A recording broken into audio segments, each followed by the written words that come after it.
My daughter-in-law didn't know the cufflink on my coat was recording her. She thought this was a reconciliation. Then she said it. I had to finish the signature myself. She meant Harold's, my husband. Dead 6 months. I slid the recording to the DA the next morning. They said it was my turn to fade. I went to the bank instead. Wait, before we go any further, I gotta ask, where are you watching from? Drop it in the comments and don't forget to subscribe. Chapel Hill, North Carolina. October, overcast and bone still. They say grief shows up loud. Mine arrived dressed in navy and silence. The room smelled like stale lemon polish and expensive paper. A mahogany conference table stretched between me and the 2 people I used to call family. My son Brian, in a suit he didn't wear well, and Taylor, his wife, with her lips pressed into a bored line and her nails chipped where her shellac had cracked.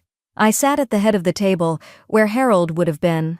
The leather chair still held the shape of him, and something about that made my spine straighten more than I meant it to. The lawyer, Mr. Cantor, cleared his throat like the start of a sermon.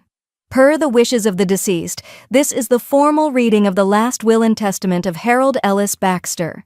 Taylor crossed her legs with the violence of impatience. About time, she muttered under her breath, just loud enough, and then, like a dagger slipped between ribs. Finally, her turn to go. I heard it. So did Brian. He didn't look at me, didn't look at her either, just stared down at a crack in the conference table like it might save him. Cantor continued, "To my wife, Lorraine May Baxter, I leave the entirety of our estate, real and financial, including the Chapel Hill home, the investment accounts held under Baxter Holdings, and all retained assets within our marital trust." A single sheet of paper slid across the table toward me. I didn't reach for it. Taylor blinked. Once. Twice. Then let out a brittle laugh that cracked like glass under tire tread. That can't be right. It's notarized, dated 4 months before his death, fully executed. She looked to Brian like he might object, but he just rubbed his forehead and kept breathing slow through his nose. I didn't speak, didn't shift. My hands stayed folded in my lap like I was waiting for tea service instead of the sound of my own disinheritance being retracted. Taylor leaned forward, voice sharper now. Did he change it while medicated? Because I remember we helped set up his documents after the stroke.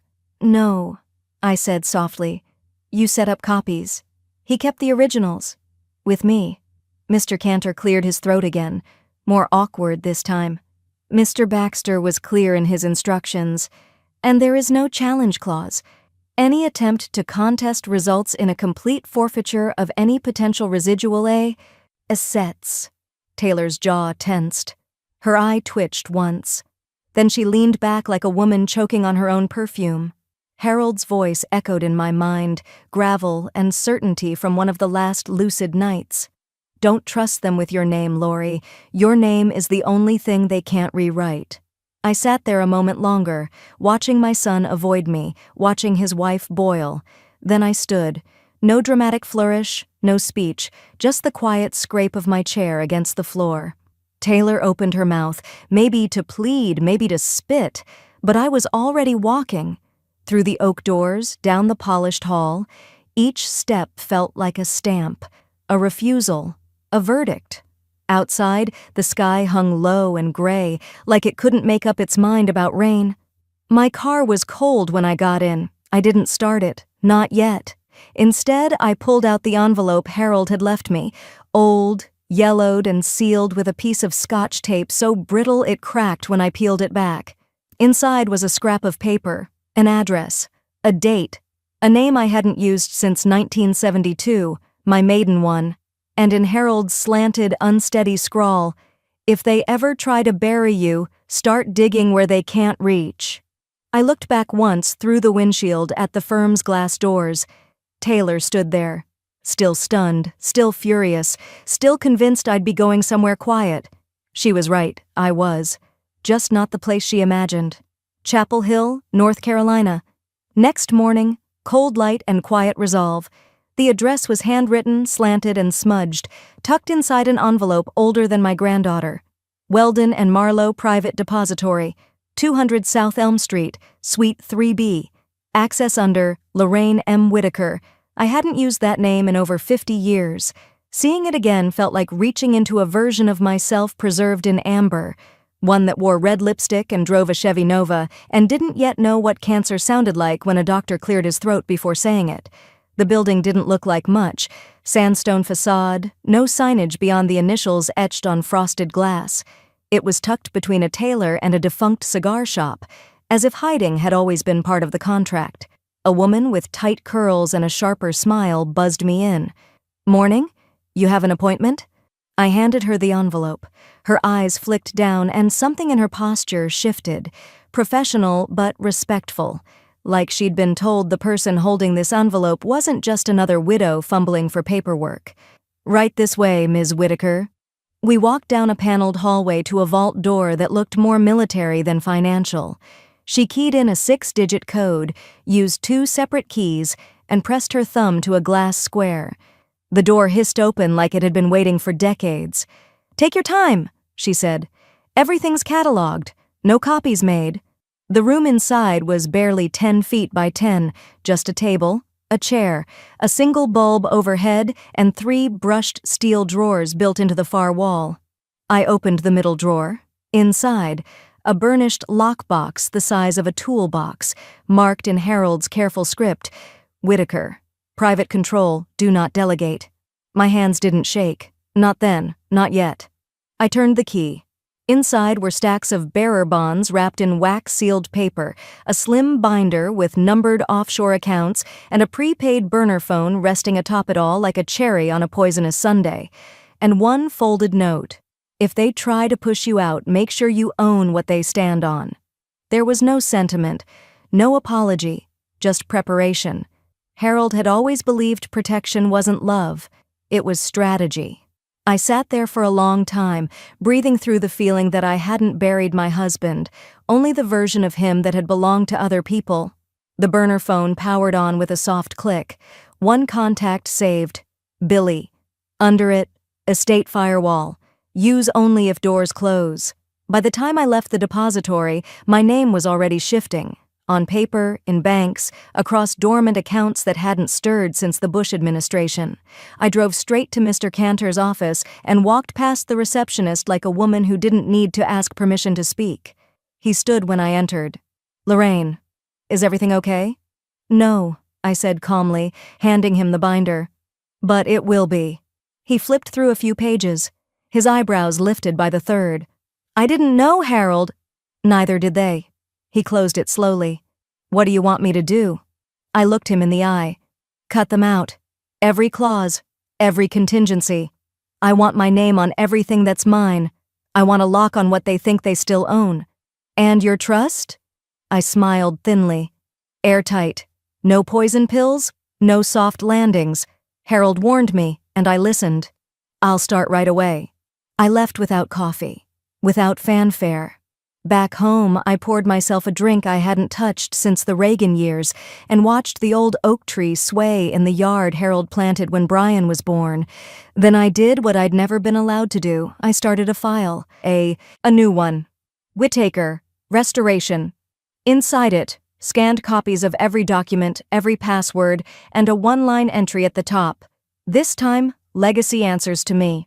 Chapel Hill, 3 days later. Overcast again, but no longer uncertain.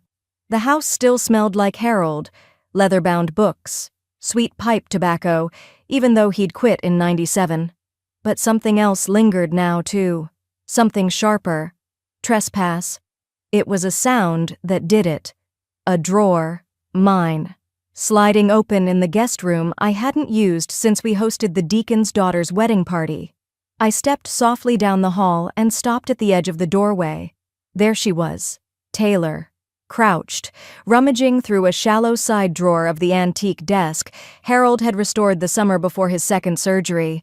She didn't jump, just turned like it was her room, like I was the interruption. "Oh," she said, eyebrows arched. "Didn't hear you come in." "I imagine that's what you were counting on." She straightened too casually. "Just looking for the funeral contact list. We thought you might have kept it somewhere." Nostalgic.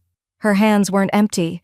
She held one of Harold's old notebooks. Black, leather, no label. One of the few things he never digitized. You think my husband filed obituaries next to ledger notes? I asked. Taylor gave a brittle laugh. I don't know. I thought maybe grief makes us all forgetful. I held her gaze, calm. Director. I'm not grieving stupid, dear. I'm grieving sharp. There was no apology, just a pivot. She handed the notebook to me, a little too fast. Well, if I find the file on our end, I'll send it over. Our end, I repeated. She smiled. Thin, measured. Brian and I only want to help. I said nothing. Let the silence do what my voice couldn't. She left the room slowly, her heels quiet on the hardwood. That night, I called the security company and ordered 3 miniature cameras installed before breakfast. One in the guest room, one in Harold's study, one pointed directly at the desk drawer Taylor hadn't even gotten to yet. By the time the technician left, I had eyes on every inch of temptation. Later that afternoon, I sat in Harold's recliner and plugged in the old landline voice recorder he insisted on keeping. I found it by accident, in a shoebox marked "Shed Receipts," with exactly 0 receipts inside. His voice crackled through the static, clear and familiar, like pulling back a memory from underwater. If anything happens to me before I sign the new trust doc, he said, don't give Taylor a damn thing. She doesn't want legacy. She wants leverage. I closed my eyes, played it again, then saved the file to a flash drive and labeled it Creditor Precheck. The following week, Taylor returned under the pretense of sorting things out for Brian. She hovered in the kitchen, opening drawers she didn't need, pretending to find things she'd already put there. But it wasn't until I passed by Harold's study one afternoon and saw her hunched over Brian's laptop that I understood how deep the rot ran. She didn't flinch when I entered, just smiled like we shared a secret. He said I could check his email for the florist. Did he give you the password too? I asked. She hesitated. Just a half-second too long. Sometimes it autofills, she said. I replied. Sometimes it doesn't. She left 10 minutes later with an armful of unearned grace and a brain full of numbers I could no longer afford to trust. That night, I called Cantor. Everything, I told him. The accounts, the house, the stocks, transfer it all. Set up the LLC, let's make it airtight. And under which name? I looked out the window, at the pine Harold planted the year Brian turned 16. Whitaker, I said. They played me as Baxter. Now they can meet who I was before I gave them anything. He didn't argue. I hung up and watched the monitor. Taylor was gone for now. But temptation wasn't. The drawer she'd opened remained slightly ajar. Tomorrow it would be locked. Chapel Hill. 1 week later. A storm in the air. Not yet in the sky. Brian showed up with a brown paper bag and a forced smile. Thought you might need dinner, he said, holding up takeout like an offering instead of an excuse. I let him in. He didn't hug me, didn't meet my eyes, just stepped inside the house like he was bracing for rain that hadn't started falling. We ate in the living room, each on our own couch like strangers at a train station. Chicken salad and hush puppies, his choice, not mine. He waited until my plate was down to scraps before clearing his throat. You didn't even talk to me before you made those changes. I looked at him, then reached for my glass. You didn't talk to me when your father was dying. His jaw set. That's not fair. No, I said. It's accurate. He leaned back, arms crossed, that familiar tilt of his head like a boy about to argue with a teacher. You don't know what it was like for me, watching him fade, wondering if you'd let me back in. You didn't try, Brian. I did. You called twice in 7 months, once to ask about his stock account, once to ask if I'd cover Taylor's dental bill. That landed. He blinked, stared down at his food. I wasn't ready, he mumbled. Neither was I, but I didn't get to opt out. He didn't apologize. I didn't expect him to. Then, as if on cue, Taylor walked in like the closing act of a bad play, all earrings and assurance. I've been thinking, she said. You've had a lot on your plate lately, Lorraine. It might be smart to bring in a financial advisor, someone who can help manage things. I raised an eyebrow. Manage? Taylor smiled, thin as fishing line. Just review the documents, see where efficiencies could be made. I know a few folks, Harvard grads. Private clients. I nodded. Of course. Let's set it up. She blinked, surprised I agreed so easily. I didn't smile, didn't blink. The next morning I scheduled a fake meeting with a fictional advisory firm, an address, a receptionist, and a waiting room. What Taylor didn't know was that the building hosted nothing but estate lawyers and realtors now. I booked a conference room under a pseudonym and waited. Taylor arrived dressed like she was walking into an IPO pitch, blazer, folder, and that too-sweet voice that always went brittle under pressure. We sat, I watched. She played concerned, asked passive questions, circled back to phrases like liquidity exposure and portfolio fatigue, which weren't real terms, just the kind of jargon people use when they want to sound informed and sound out your limits. I answered everything slowly, blank-faced. She didn't notice the tiny recorder in my purse. That night I invited them to dinner. Pasta, garlic bread, no wine. Brian was tired. Taylor was smug. "Should we be worried about your memory, Lorraine?" she asked halfway through the meal. "You've been mixing up dates, said the bank meeting was Tuesday, but it's Friday." I tilted my head. "You sure about that?" She laughed. "Unless I've got dementia, too." Brian chuckled. Weak, nervous. I let it hang, pressed the button on the recorder in my lap, marking the timestamp. After dessert, they left. Taylor kissed my cheek like a politician kissing babies. When the door closed, I walked straight to the safe in the pantry, Harold's, old school, analog dial. I opened it, took out the flash drive with his voice on it, and tucked it into a fireproof pouch labeled Witness, Audio. Then I reached for the new safe, smaller, lighter, one I'd purchased online with untraceable cash, a burner safe for a burning phase. I placed the recorder inside, along with my notes from the fake advisor meeting. Dates, times, direct quotes. This wasn't just paranoia, it was record-keeping. The next morning, Cantor called. "Did the dinner go as expected?" "Better," I said. "She thinks I'm slipping." "Are you?" "Only into something she won't recover from." Chapel Hill, 2 weeks later. Fog on the glass, fire in the spine. I wasn't surprised when the court summons arrived, hand-delivered, civil tone, legal ink. The header read, "Petition for Assessment of Mental Competency, Lorraine M. Baxter." I read it once, then again, then folded it neatly and placed it beside my teacup like it was a grocery list instead of an insult. Cantor called within the hour. "We'll handle it." "No," I told him, "I will." Let them try. They gave me a date, a time, and a county-hired psychologist with a clipboard smile and a subtle eye on the clock. Dr. Reagan. Mid-40s, neat beard, voice like NPR at 7 a.m. "Let's begin with memory recall," he said. Name, address, date of birth. I gave him all three, and then added the zip code, my blood type, and the balance in my checking account rounded to the nearest dollar. He blinked. "Very good." We moved on. Object identification, pattern puzzles, abstract reasoning. By the time we hit the cognitive stress test, I was toying with him. "You ever heard of Enron, Dr. Reagan?" I asked. I was one of the only people in my women's club who pulled out of their pension plan before the implosion. I didn't confuse instability for opportunity then, and I don't confuse manipulation for care now. He smiled faintly. "You're doing well, Mrs. Baxter." "Whitaker," I corrected. He raised an eyebrow. I gave no further explanation. He didn't press. When it was over, he walked me to the elevator and said softly, "I hope they brought an umbrella. This storm's headed their way." The court date followed a week later. Taylor arrived in pale pink, too polished, like she was auditioning for sympathy. Brian sat beside her, still folding and unfolding a receipt in his palm like it was the only proof he existed in the room.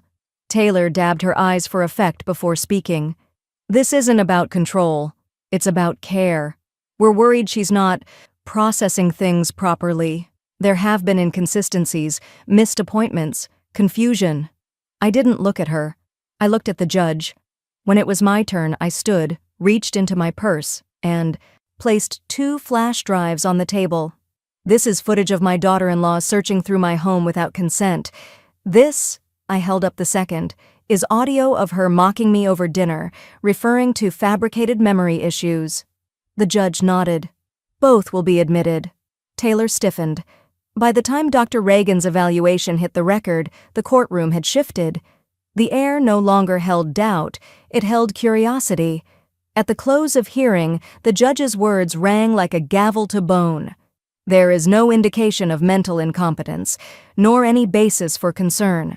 This court finds the petition to be speculative at best and malicious at worst. Motion dismissed. Taylor didn't stand when the judge exited. She sat, blinking. And I? I walked out with my coat folded over one arm like I'd just finished a lecture, not a defense. Back at home, I poured a glass of water, sat at the kitchen table, and opened my file labeled Witness Medical. Inside, notes, bills, correspondence. But one envelope stopped me cold. It was from my neurologist's office. Mailed 3 weeks ago. I never opened it. Harold's handwriting had been in the stack and I hadn't gotten past his. Now I did. Inside, an alert that someone had called requesting my chart history. A verification call had been made. The caller had claimed to be my medical proxy, citing an outdated document from before Harold updated the trust. The name on the request? Taylor M. Baxter. But the signature? Ahamasit Vani. I closed the envelope slowly. The room seemed quieter than it had any right to be. I called Cantor. "There's more," I said. "She's been digging. Through HIPAA protected records." He went still on the line. "You want to file a violation?"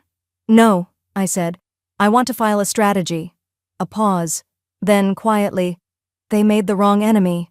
I smiled. Cold. Certain. Damn right they did. Thanksgiving. Chapel Hill, North Carolina. Air cold, intentions colder. I said yes to their invitation, though I never said I'd stay long. Taylor sent it by text. Bless her heart, always wanting credit for civility she couldn't spell. Brian followed up with a call. His voice was thinner than I remembered. "It'd mean a lot if you came, Mom. Just for dinner. Just show we're still a family." "Still a family," I repeated to myself, folding napkins in sets of one. I wore my camel coat, no jewelry but my wedding band, and in my gloved hand, a small envelope sealed with gold wax and tied in satin ribbon. Taylor opened the door with a smile that cracked before it reached her eyes. "Well, don't you look festive," she said. "You asked for company," I replied. "I brought something for dessert." She took the envelope like it weighed more than it did. "I didn't know you baked." "I don't," I said, brushing past her. "It's handwritten." Inside, the table was dressed but underwhelming. Linen too wrinkled, centerpiece too loud. Their daughter colored at the corner breakfast bar. Sweet girl, too young to know legacy from leverage. Dinner began stiff, full of forks and feigned gratitude. Brian passed the yams. Taylor filled the silence with lines rehearsed in the mirror. "We're just so thankful everyone's healthy. Mostly," she said with a glance at my hands. "Must be hard keeping track of everything now. Memory gets tricky." I took a sip of water, counted to 4. "Not as tricky as pretending to smile." She blinked. Brian cleared his throat. Their daughter dropped a crayon. We moved on. I listened through gravy boats and green bean casseroles. I nodded through stories I wasn't in and laughs I didn't join, and when the plates were cleared, I rose. "I left something on the mantel," I said. "A gift." Brian stood to follow. "You don't have to." "I want to." The envelope was still there, unopened. Taylor stepped forward. "What is it?" I looked at her. "An answer." She frowned. "To what?" "You'll know it when you read it." And then I turned, left the room, the house, the noise. I walked down the front steps like a woman who'd left nothing behind but smoke and scent. Halfway down the driveway, I heard Taylor call from inside. It's a poem?" I smiled to myself. She'd unwrapped the envelope, expecting deeds, passwords, maybe a confession. What she found was a sheet of thick paper, hand-cut, and typed on Harold's old Royal Quiet Deluxe typewriter. "Grief is not a leash or a ladder. It does not grant you access or permission. I do not owe you legacy. I do not owe you softness. I do not owe you silence. L.M. Whitaker." Flashback, unbidden. Harold in the den on a stormy night, his voice gravel warm. "Don't let them turn your grief into apology, Lori. You survive, not surrender." Back then, I had nodded. quietly, scared I wouldn't have the strength. Tonight I did more than nod. I didn't say goodbye when I left, didn't wave, didn't promise anything. Back in my car, I unpinned my coat and drove home, slow. The envelope may not have held what they feared, but it reminded them fear was warranted. That night, I lit a fire in Harold's old hearth, took out my real will, the one that mattered, tucked it into the burner safe beside the notarized trust, locked it twice. They wanted my death to be a door. I'd made it a wall. And the next day, the locksmith came. The locks on my home weren't old, but I'd learned. Appearances lie. People lie louder. The new keys were small, sharp, unmarked. Like the next chapter. Chapel Hill, early December. The air had teeth and the silence had purpose. When Harold was alive, I never thought twice about digital alerts, emails, fraud notices, two-factor verification. I let him handle the screen noise while I handled the rest. But things change when you bury a man who handled the world like a chessboard. You start looking at pawns differently. You start listening harder for footsteps that don't belong.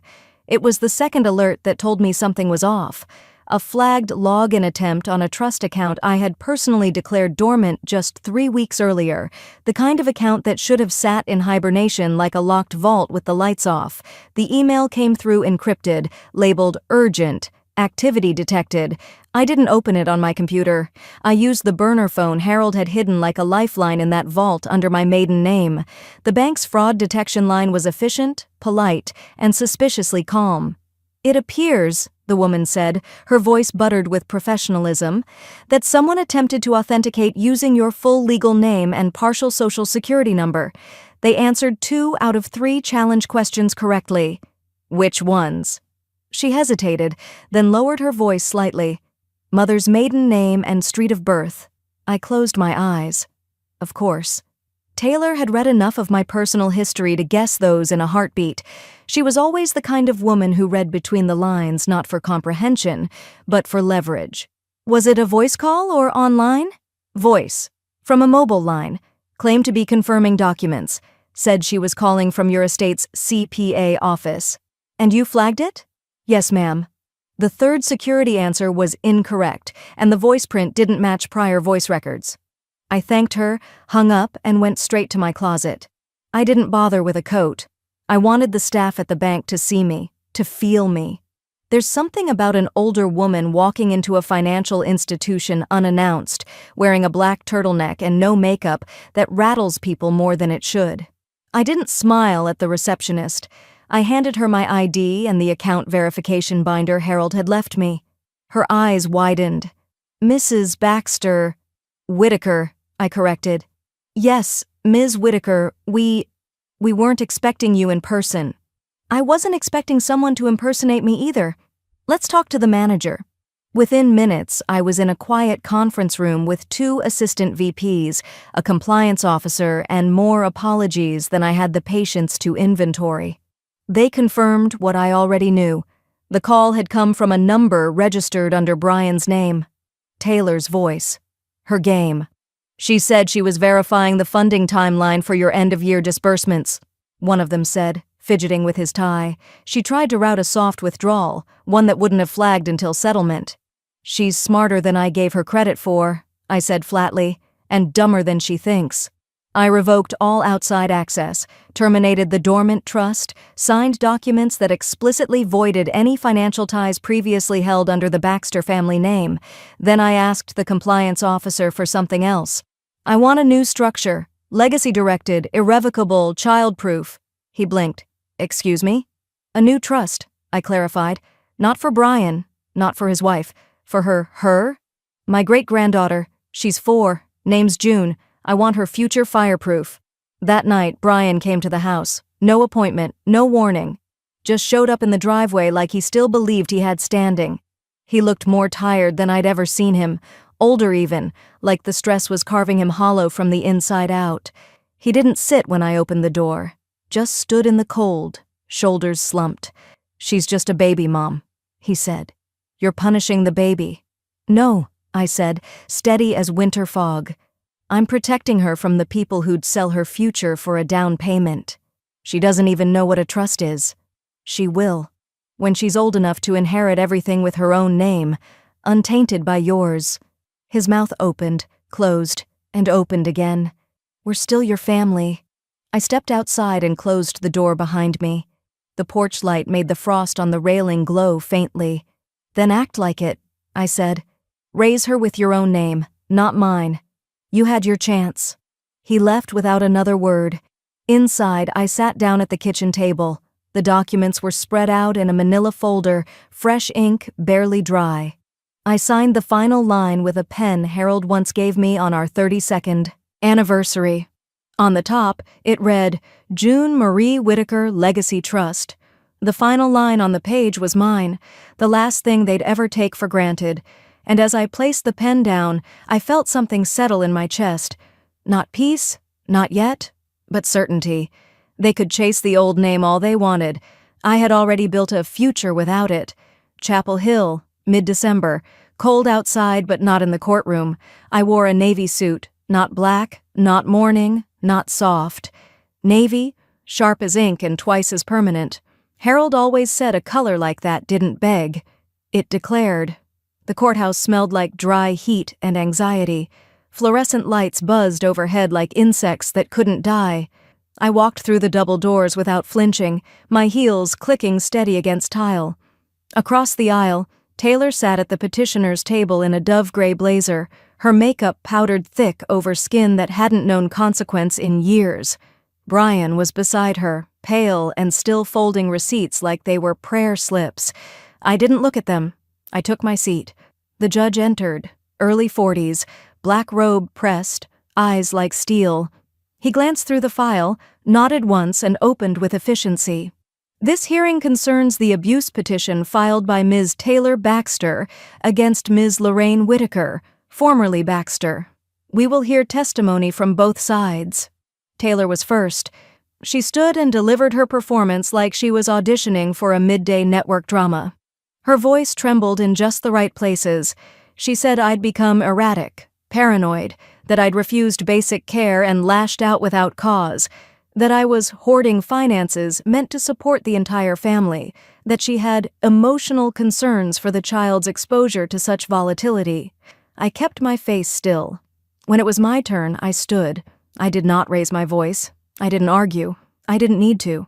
"My name is Lorraine May Whitaker," I began, letting the echo of that name settle into the walls. "I am 76 years old. I've buried a husband, paid off a mortgage, raised a child who resents me, and now apparently I stand accused of being too competent to control my own estate." There were soft rustles in the courtroom. I took a small flash drive from my purse and placed it before the judge. Inside are audio clips of Taylor mocking my mental health, footage of her rifling through my drawers without permission, and verification that she attempted to access financial accounts by impersonating me over the phone. The judge inserted the drive, listened silently to the audio. Taylor's syrupy voice layered with cold intent. At one point, I saw her hand tighten around her blazer sleeve. The judge looked up after a long pause. "This petition appears to be not only unfounded," he said, voice even but direct, "but malicious in both motive and execution. The court finds no evidence of abuse or instability. The record shall reflect a formal reprimand." Taylor didn't move. Brian looked like he might fold in half. As we stepped outside, Cantor met me by the courthouse doors. "Well," he said, "that's one front extinguished." I handed him a new folder. "Then let's light another." He flipped through it. "Counterclaim?" "Emotional distress," I confirmed. "Malicious petition, legal harassment, and an addendum motion. File a public correction to the record. I don't care if it's local or federal. I want a precedent." He whistled softly. "You're not letting up." "I haven't even started." It didn't take long before the whispers began. At church, Mrs. Weller leaned close during communion and muttered, "I always thought that one had sharp elbows." At the grocery store, the checkout boy paused and asked, "Was it true what she did with the trust?" My old book club sent me a fruit basket that said, "Loyal to the end, yours truly." The story caught wind, as stories do in quiet towns with loud gossip. I didn't respond to it. I didn't need to. But then a call came. I wasn't expecting. Mayor Green's secretary. "There's a senior rights event next Thursday," she said. "Advocacy, local cases, education. Someone suggested you speak." I paused, then said yes.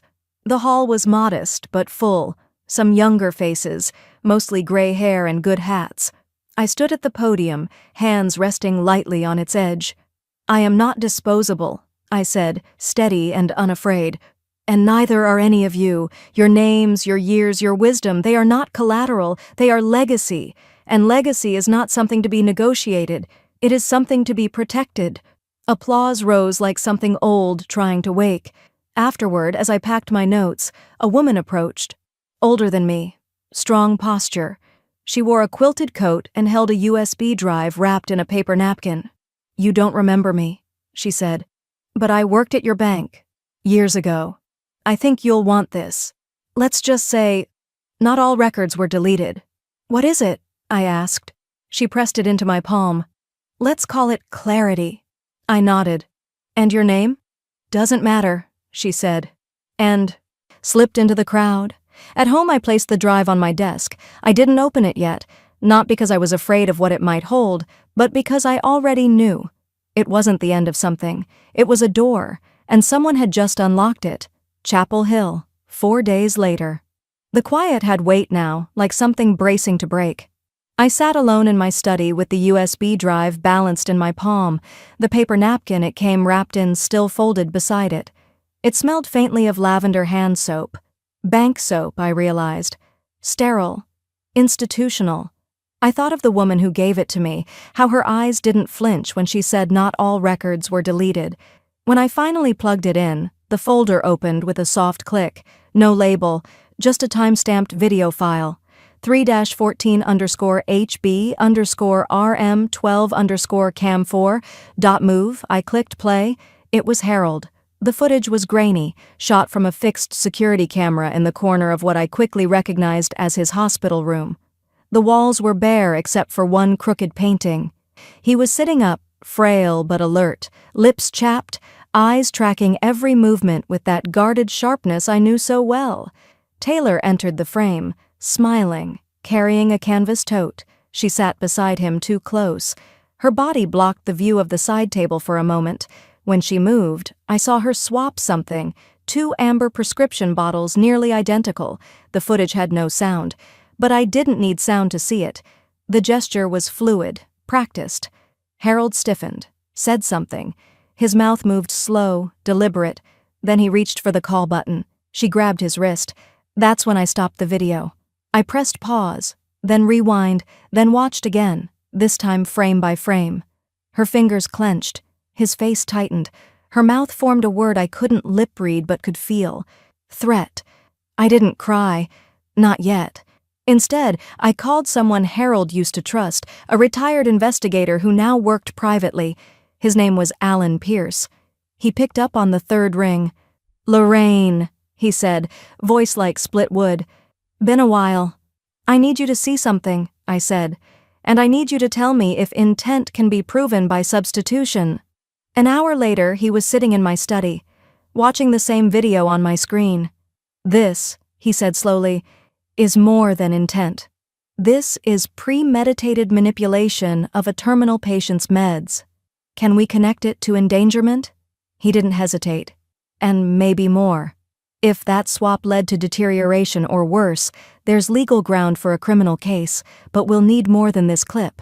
So we dug. Together. Alan started by requesting Harold's medication logs from the hospice program.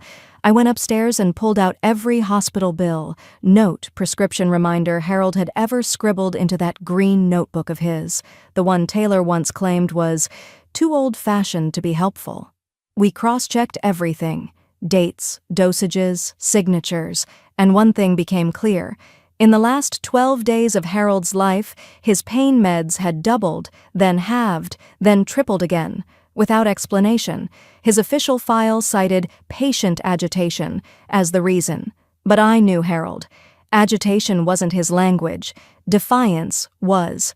3 days later, I walked into the Chapel Hill Police Department with Alan at my side and the flash drive in my purse. The detective who met us wore a pinstripe tie and a look of caution. That changed after the video played. He leaned forward.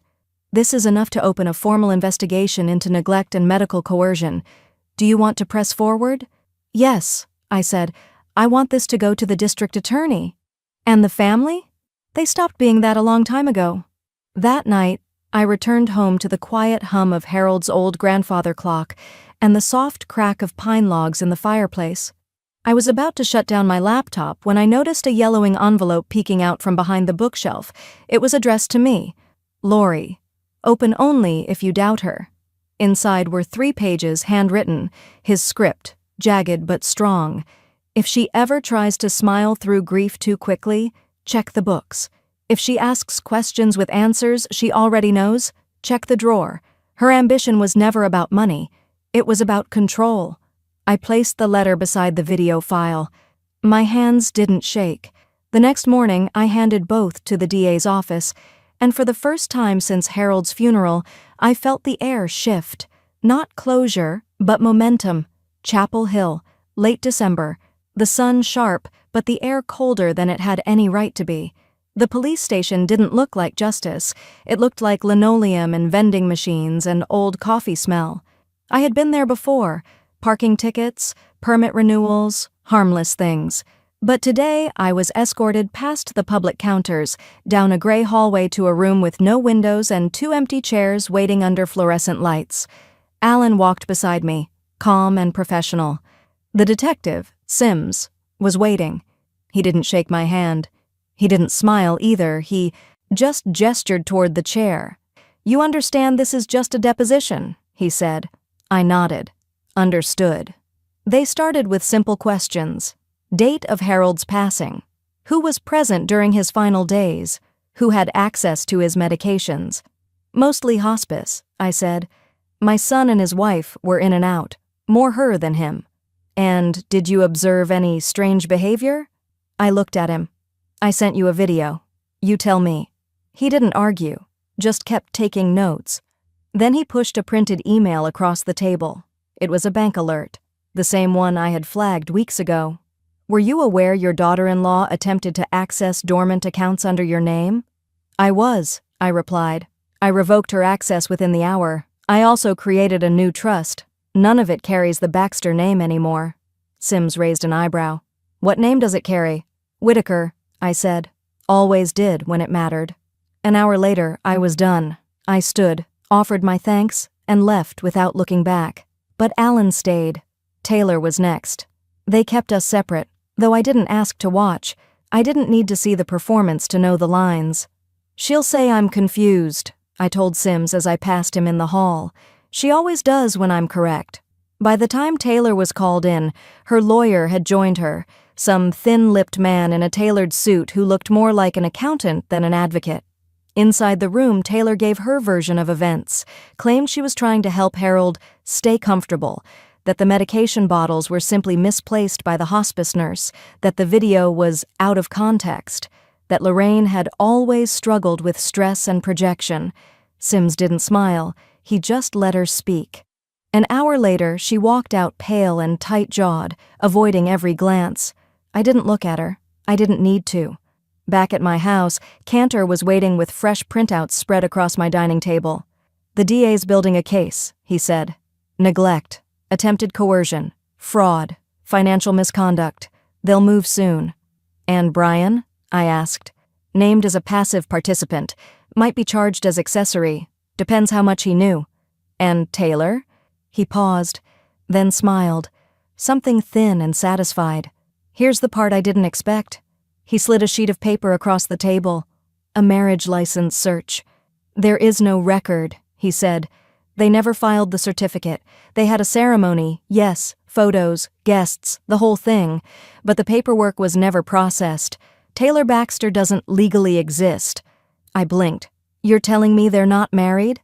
"Not in any way that holds up in court, which means she has no marital claim, no inheritance rights, nothing." The air went still. "Then file the eviction," I said. "Today." I didn't go inside the next time I saw their house. I just drove by, slow, windows up, music off. The lawn hadn't been raked. The porch still had a fall wreath, but the driveway held a moving van. 2 men were wheeling out boxes, labeled in crisp handwriting, Taylor, office, Taylor, shoes, Taylor, kitchenware. She stood on the porch, arms folded, phone pressed to her ear. Her coat was white, expensive. But even from the street, I could tell it didn't fit her anymore. She looked smaller now, like someone playing the role of herself in a story that no longer belonged to her. I didn't wave, I didn't honk, I didn't stop. But as I passed the driveway, I tapped my finger once on the steering wheel. Not goodbye, just the sound of a door closing, and another one opening in its place. Chapel Hill, first week of January. The frost finally broke, but the silence still held. The local news crew showed up right on time. 2 producers, a camera operator, and a young reporter with wide eyes and a blazer just slightly too large for her. She shook my hand like I was fragile. I let her. Sometimes strength hides best behind softness. We set up in my den, the same place Harold used to read his investment pages every morning with black coffee and a side of gentle suspicion. The camera framed me with the fireplace in the background, the mantel bare except for one photograph. Our wedding day, his arm tight around my waist, both of us squinting into sunlight. The reporter smiled, then asked, "Why speak now?" "Because too many women wait until they've lost everything," I said. "And I haven't. Not yet." She asked about the investigation, about the forged documents, the impersonation, the attempted manipulation. I didn't offer theatrics. I didn't name names, just truths, spoken plainly. "No one expects betrayal to come wearing family," I said, "but it does. And what do you want people to take from your story? That we're not relics, we're not burdens, we are still authors of our lives." The interview lasted 17 minutes. They aired 4, but it was enough. Within hours, my inbox filled with messages: women in Indiana, widowers in Utah, retired teachers, nurses, postal workers, strangers who had watched me sit in a blue chair beside a cold fire and speak without rage, but not without weight. 2 days later, a GoFundMe link appeared in my email, started by a woman named May from Tallahassee. It read, "Help Lorraine start something for the rest of us. The Widow's Clause." By the end of the week, it had cleared 6 figures. Cantor called. "You're national now," he said. "What do you want to do?" I already knew. "We start a nonprofit, not just for widows, any senior targeted by exploitation, legal resources, advocacy, education." He laughed softly. "You want a board?" "Of course, and an assistant director. I have someone in mind." It took 3 more days before Brian showed up. He didn't knock at first, just stood on the porch until I opened the door. His coat looked too thin, his eyes even thinner. No lawyer, no wife, just a man whose own misjudgments had finally caught up to him. "I'm sorry," he said. I didn't answer. Not at first. I stepped aside and let him in. He stood in the foyer, looking at the floor like it might open and take him. "I know what I let happen. I know what I ignored." I nodded. "And? I want to make it right." I studied him. "Do you understand it's not about me forgiving you? It's about you rebuilding the part of yourself that let it happen." He looked up. "Tell me what to do." I handed him a folder. "It's called the Widow's Clause. We're building infrastructure. I need help, clerical, not strategic. You'll report to someone else. You'll be vetted, monitored, trained. And if you ever lie again, I won't," he said before I could finish. "I swear." I didn't smile, but I didn't turn him away either. That night, I wrote our mission statement by hand. We protect the legacy of those who built the lives others now live in. The next morning, I received a notification. A private account had uploaded a new video. Taylor's face filled the screen. Flawless makeup, forced poise. "This whole thing is overblown," she said, laughing lightly. "I was just trying to help. Some people cling to control because they have nothing else. Honestly, I feel sorry for her. But if she thinks this ruins me, she should know. Some of us were built for fire." She signed off with a wink, the kind meant to sting. I closed the video, sat back, let the silence return. She was right about one thing. Some of us were built for fire, But only one of us had learned how to control the burn, and the rest of the world was just beginning to feel the heat. Chapel Hill, mid-January. The thaw was beginning, but nothing had softened. The envelope arrived with no ceremony, no warning, just tucked between a water bill and a circular for half-off furnace inspections, cream-colored, hand-addressed. The return label read, H. Whitaker Holdings. I recognized the font before I even slid it open. Harold's signature directive, quiet but absolute. Inside, a letter from the insurance firm, 2 notarized forms, and a single line in thick black ink. Beneficiary, Lorraine M. Whitaker. Policy value, $1,200,000. I sat down slowly. My thumb traced the edge of the page like I needed to feel its weight to believe it. The policy had been issued 15 years ago, under my maiden name. No amendments, no joint names, no clause tethering it to the Baxter legacy. He had hidden it in plain sight. I stood up and crossed the room to the fireplace where his photo still sat. The younger version of us looked back, full of 1,000 unspoken compromises and 3 good decades. You always did know how to leave the last word, I whispered. My first instinct wasn't revenge, it was generosity. I thought of Brian, his slumped shoulders, the apology still hanging in the air between us. I thought about June, barely old enough to read, but already shadowed by choices that weren't hers. For a moment, I considered splitting the money. Not evenly, but enough to say, you mattered, you were seen. But when I reached for a notepad to draft the letter, my hand stopped midair. A flash surfaced, uninvited, unmerciful.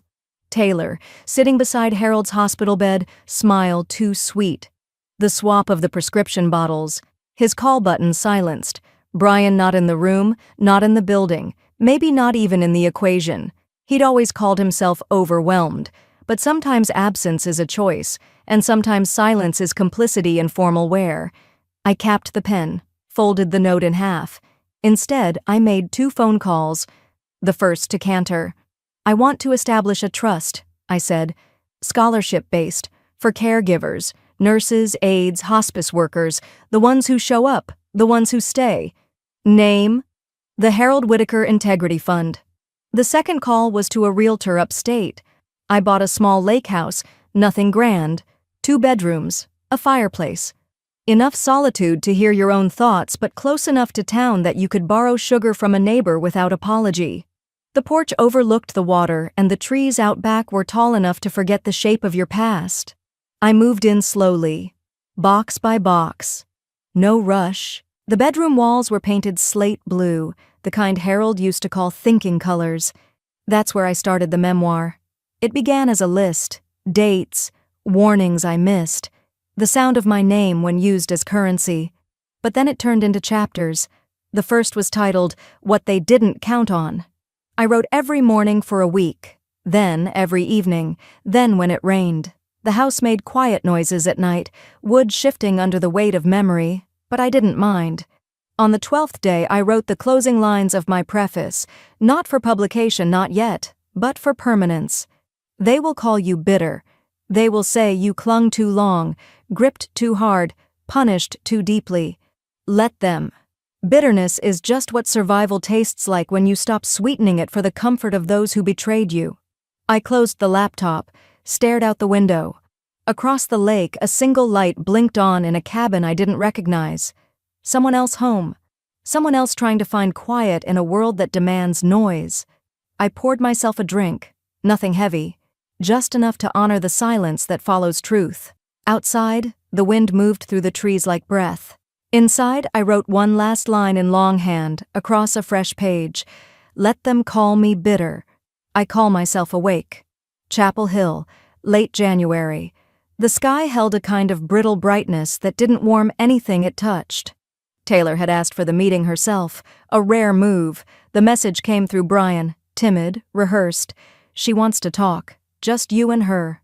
Neutral ground. She says it's not about the case. I agreed. But not out of curiosity. I agreed because women like Taylor always overplay their hand when they think the game's already lost. We met at a cafe downtown, one of those over-renovated spots where the coffee costs too much and the music plays just loud enough to discourage eavesdropping, but not surveillance. Alan sat 2 tables over, dressed like any other retired man with a paper and a long espresso. He didn't speak, just watched. Taylor was already there when I arrived, wearing the same white coat from the day of her eviction, though this time it looked ironed and intentioned. She stood when I approached, smiled like we were old friends from church. I didn't return the gesture, just sat down and placed my purse neatly on the table. "Thank you for coming," she said, folding her hands too carefully. "I wasn't sure you would." "You called," I said. I answered. "What do you want?" She glanced around, then leaned in, voice hushed but full of theater. "I wanted to apologize." "No, you didn't." The mask flickered, then reset. "Fine. I wanted to reset things. For June's sake. She shouldn't grow up with so much bitterness in the air." I let the silence answer her for a moment. Then, "June has air enough. Clean air now." Taylor's eyes narrowed slightly. "Brian says you're writing a memoir. That must feel nice. To control the story." "No one controls a story," I said. "They just choose which parts they're willing to carry." She inhaled through her nose, sharp. "You're punishing me." I didn't blink. "You forged a trust document. You impersonated a medical proxy. You altered medications. Punishment is what comes after justice." Her voice dropped lower, trying to sound tender. "You've made your point, Lorraine, but do you really want June to grow up hating her mother?" I paused, reached into my purse. Not for the recorder, already rolling, not for a weapon, none needed, but for a printed copy of the Trust's front page. I slid it across the table. "She won't hate her mother, but she'll know what you tried to take, and she'll know who stopped you." Taylor scanned the page, her hands betraying the first flicker of a tremor. "She gets it all?" she whispered. "She gets it clean, nothing tied to your name, nothing that can be clawed at or claimed." Taylor exhaled, long and bitter. "You know," she said, her voice almost breaking, "you're not that different from me. You just had the benefit of getting there first. If I'd had what you had, you'd have squandered it faster." I cut in. "This conversation isn't a bridge, it's a warning." That was when she leaned closer. Her voice dropped to a whisper. "You think Harold was perfect? He didn't even want to sign that last trust. I had to finish it for him." She blinked.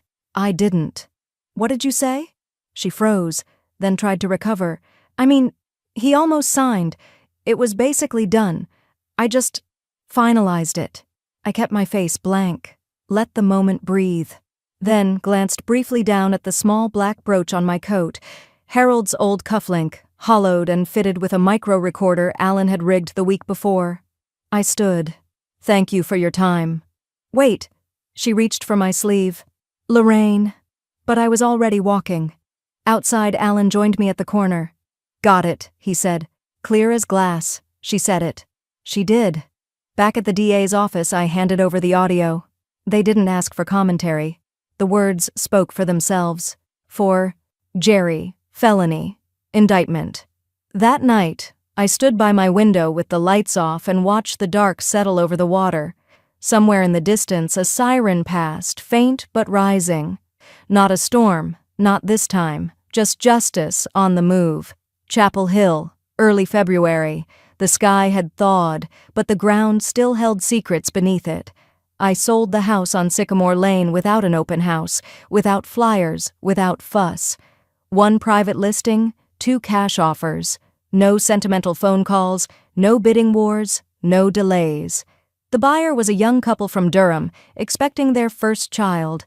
The wife reminded me of a better version of Taylor, sharp but not sharpened. I handed her the keys at noon, then left through the side gate, the same way I used to sneak in groceries after dark when Harold didn't want the neighbors knowing how much we were spending. I didn't look back. I had already looked back enough for one lifetime. The lake house was different, not just in architecture but in atmosphere. It had no ghosts, no echoes in the pantry, no drawer that remembered the sound of Taylor's voice. Just water outside the window and a porch that faced west, where the sun set on purpose. I unpacked slowly. A box a day. Some were labeled neatly, others not at all. I found the porcelain bird figurine Harold once won me at a fair in 1974. I placed it on the windowsill in the kitchen, beside a new basil plant I hadn't yet learned how to keep alive. The Widow's Clause had become more than a nonprofit. It had become a lifeline. Volunteers arrived weekly from cities I'd never been to. Law students, retired paralegals, social workers tired of the system's excuses. Our inbox was full, our waiting list longer than I liked to admit, and still, the work came. Always in stories, always in names said softly, like they needed permission to be remembered. Brian wrote me letters, not emails, letters, handwritten black ink on legal pads. He didn't ask for anything, just updates, reflections, regret that didn't ask to be erased. One morning I received a page with nothing on it but a single sentence at the bottom. I should have known she was lying when she started using your perfume. I sat with that line for a long time before I wrote back. Do better than I did. No signature, no envelope return. Some inherit legacies. Others are told to build their own. I visited Harold's grave on the second Saturday of the month. Still winter, but the light had started coming back through the trees. The stone was clean, his name untouched by scandal. Just dates, and below it, the line he'd asked for in the last draft of his will. Time is only wasted when you let someone else use it for you. I knelt, my knees pressed to the frozen ground, took his wedding band from my coat pocket, still warm from the drive. I placed it on the stone. Not in grief, in gratitude. We had survived each other. We had protected what mattered. Not perfectly, not cleanly, but fiercely. I didn't cry. I had cried before, in hospital rooms, in silent kitchens, in the space between lies and the voice that dared to speak them out loud. Instead, I closed my eyes, let the cold wind thread through my coat sleeves, breathed, not like a widow, not like a woman who had won anything, but like someone who had finally stopped needing to explain why she deserved to take up space. The sun hit the horizon just as I stood, pale gold and careless, a good kind of indifferent. I walked back to the car with both hands free. Tomorrow, I'd be back at the cottage, back to work, back to stories. But today, I had said goodbye, and this time, it was mine to give. Upstate North Carolina, late February. The ice had melted, but the resolve had not. I arrived at the bank just after opening. No appointment, no fanfare, just me, a folder of paperwork, and the kind of silence that comes only after surviving something loud. The building looked the same. Polished tile, framed certificates, that faint metallic scent of recycled heat. But this time, I didn't feel out of place. This time I didn't come to defend anything. I came to finish it. The receptionist recognized me. I saw it in the way her fingers paused over the keyboard, then resumed with reverence. "Ms. Whitaker," she said, "do you need someone from Trusts and Estates?" "I need the branch manager." 10 minutes later, we sat in a private conference room, the same room where I'd revoked Taylor's access months ago. The manager had a new haircut, but the same apologetic posture. I didn't need an apology. I needed a witness. I slid the folder across the table. "This is the formal dissolution of the Lorraine M. Baxter Trust, effective immediately." He glanced up. "Would you like to move the assets to your personal portfolio?" "No," I said. "Transfer everything to the Harold Whitaker Integrity Fund. Make sure it's under the Foundation's control. Not mine, not Brian's, not anyone's who hasn't earned it." He hesitated. "Brian isn't—" "Brian has a job, not a claim." He nodded. "Understood." I reached into my bag again and placed a second folder on the table, this one smaller, slim, but heavier with meaning. "This is the deed to the Sycamore Lane property. It's been cleared. I'm transferring it to the Widow's Clause." He blinked. "You're donating it?" "I'm repurposing it. It'll be a resource center now, legal clinics, housing support, emergency shelter for seniors facing displacement." I stood. "Make sure the utility account reflects the nonprofit name before end of month." He walked me out slower than necessary, like he knew he wouldn't see me again. Back in my car, I took a long breath, the kind Harold used to call a closing breath. Not exhausted, just complete. That afternoon, I stood in the foyer of the house I'd once protected with every inch of my spine. The walls were quiet, but not empty. A woman in her early 30s stood beside me. Denim jacket, baby on her hip. She smelled like baby powder and resolve. "I still can't believe it," she whispered. "You don't even know me." "I didn't know Harold either," I said. "Not all of him, but I trusted what he left behind. That's all I'm asking you to do." I placed the house key in her palm. Her fingers closed around it like it might dissolve if she waited too long. "No catch?" she asked. "Just one," I said, smiling faintly. "Take up space like you earned it." Then I stepped outside. The porch still creaked on the third board. Some things don't need fixing. Just remembering. At home, the lake was calm. A mirror. I made tea, placed the cup on the wide desk by the window, and opened my laptop. The manuscript had grown. 28 chapters, 3 appendices, and too many footnotes to count. I added a page. Volume 1.